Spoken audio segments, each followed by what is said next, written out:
House to Home, presented by RE/MAX Diamond Realty. Howdy, everybody. Welcome to House to Home, where we again bring you interesting topics that affect you in some way or another. You might not even know how significant these are, but Liz and Gina from RE/MAX Diamond Realty Guam are joining us now in their office, the very friendly confines, where they're getting a lot of work done. But ladies, I know you have been intimately interested about policy that has been either approved or, in the case that we're going to talk about today, actually or proposed or approved. And the Guam Tropical Energy Code was adopted. It was initially proposed in the year 2017. It's now public law. So ladies, if you can maybe break down how this may have bearing on, on the topic of home construction and what it means for, actually being able to do things in an energy conscious way. Yeah, that's exactly our concern. Is not, I mean, everybody wants their home to be energy efficient, obviously, right?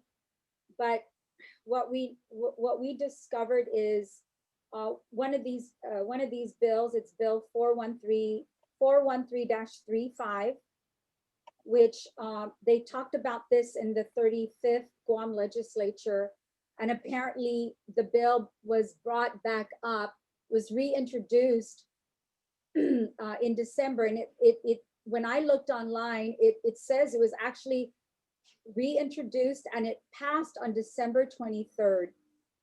And what I found interesting is I didn't hear too much about this. I don't know if the community and the people that are going to be affected got wind of this, that they were talking, that the legislature had reintroduced the bill and that it was going up to be voted on. I don't know if the engineers on island were consulted. I'm sure maybe they were in 2017, but I wonder back then if they were consulted and it didn't move forward, what prevented it from moving forward? And on December 23rd, the bill was passed at the legislature. It's concerning to have a bill of this magnitude discussed and passed. I think with Gina and I were concerned because there's so many things that are being passed that affect the community.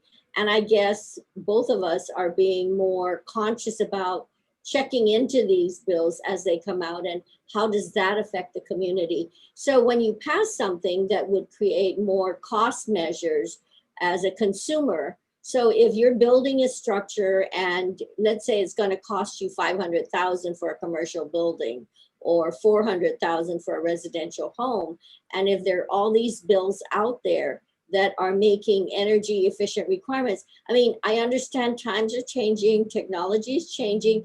However, if we don't review what these changes are carefully to see the big impact, and if the energy measures are going to cost you an additional $100,000, that's going to turn a lot of heads, or even $50,000.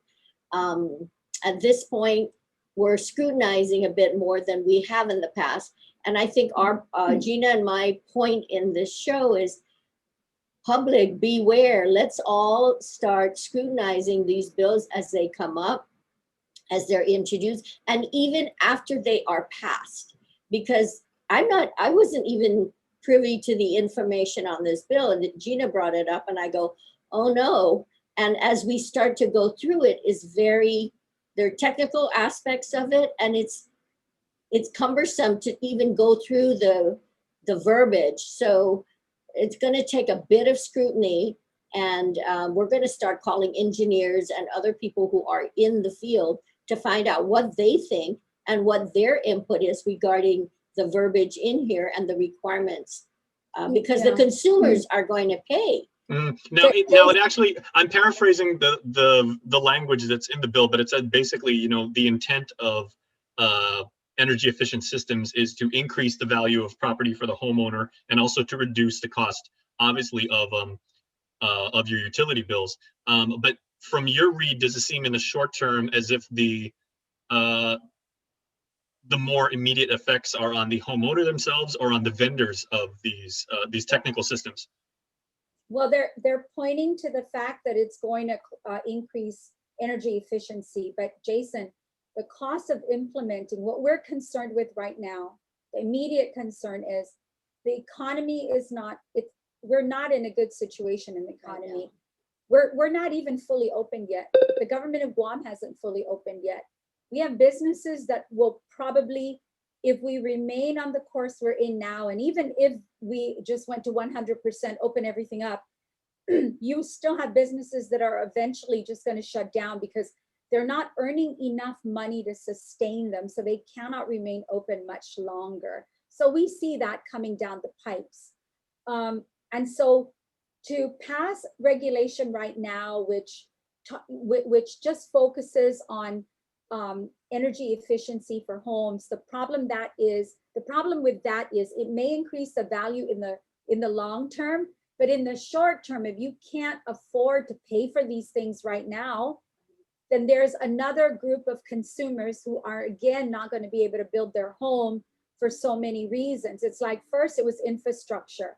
We've been so concerned about the cost of infrastructure here in Guam, and that is based on the regulations for installing infrastructure. That's been a very big concern.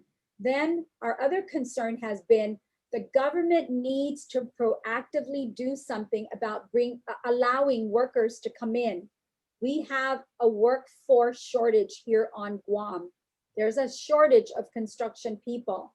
And no, you can't just take, you cannot just hire these people that used to work in the hotel industry, maybe in food and service or in hospitality. You can't just pick them up and drop them at a construction site and say, okay, from now on, since there's a shortage there, you guys can start doing construction.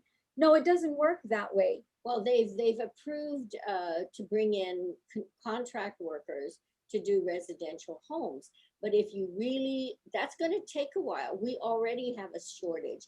And if you look at our inventory, homes, and just think about this, our local community, how they're affected. $300,000 homes from 300 to 380, 390. There are not that many out there. Yeah. The homes now, the average, I mean, if you look at it, where are the decent homes? They're in the 400 price range, the new homes. And our local community, some of them may not be able to afford that price range. So even though they passed some language in the federal law regarding our ability to bring in contract workers, that's going to take a while to mobilize. Even for them to come into Guam, there aren't enough housing for even these workers. So we're really, in dire straits right now, I think. And Gina and I are just concerned about how this affects the community. We've become a bit more vocal in terms of scrutinizing these bills as they come out. So we need to review this bill carefully just to see how it does affect the community. Mm-hmm. Yeah, that's our concern, Jason. It sounds noble on paper. What we want to know is, has anyone looked at the impact it's going to have on construction and the cost of construction for our average citizens here in Guam? And are the regulations that have passed already and become law, is it possible to do that here? I'm sure it's possible, but at what cost? So what would be the advisable course of action that you're now saying? Because, when we were talking in great length in December about bills that you had concerns with, you were like, ladies and gentlemen, please get out, attend the public hearings, participate in Zoom and everything like this. This one seems like it's been a little bit more far along the chain of progress. So if you are, so if you are someone with opinions or you just want to take interest in it, what would you recommend the community do? The first thing I would do, Gina and I would probably get experts to come in and look to see what the impact is, and then look at what the cost. And if it looks like it's something high that the local community would not be able to afford, then our next step is to go lobby to the senators, the new group of senators, to say, hey, this isn't going to work. You're going to have to either amend it, change it, or do something so that it does have a better positive effect for our community. Mm-hmm. It's just, Jason, it's such an important bill. I'm sure it's such an important bill. I don't know why they had to do this on December 23rd. I'm sure there's a reason for it, but you know, the committees that this was sent to is Committee on Public Safety, Committee on Border Safety, Military and Veteran Affairs, the Mayor's Council, Infrastructure and Public Transit. I'm not sure if those particular committees might have been the best, most appropriate committees that would have been able to explain how the impact of this bill would be to home construction and how that would affect the average citizen on Guam.